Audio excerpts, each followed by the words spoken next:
கடன் கொடுத்தாள் ஒருத்தி, கலங்கி நின்றாள் ஒருத்தி. சிவன் அடியவர்கள் இருவரும், ஆனால் சிதைந்து போனது அவர் உறவு. வாங்கிய பணத்தை தீர்க்க வழியின்றி ஒருத்தி வாட, வாஞ்சை மறந்து சாபமிட்டாள் மற்றவள். கொடுத்த கடனை தீர்க்காவிட்டால் கொடும் மின்னல் உன்னை தீர்க்கட்டும். சாபம் தீயாய் எழ சாம்பல் பூத்தவன் சந்நிதி நோக்கி ஓடினாள் அந்த ஏழை மகள். தஞ்சம் என்று தழுவிக்கொண்டாள் தன் தந்தையை. தவிக்க விட்டால் அது முறையாகாது என துடித்தான் ஈசன். வானம் பிளந்தது, வைரம் பாய்ந்த இடி இறங்கியது.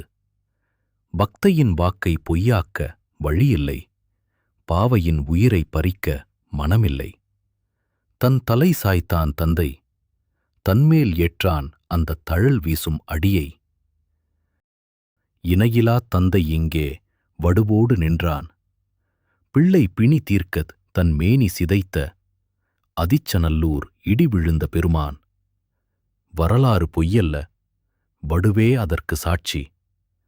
அன்று அவர் ஏற்ற அடியே இன்றும் அங்கு புனிதத் தழும்பு. அதிச்சநல்லூர் இன்றும் நிற்கிறான் அந்த தழும்பு நாயகன். ஏனென்றால்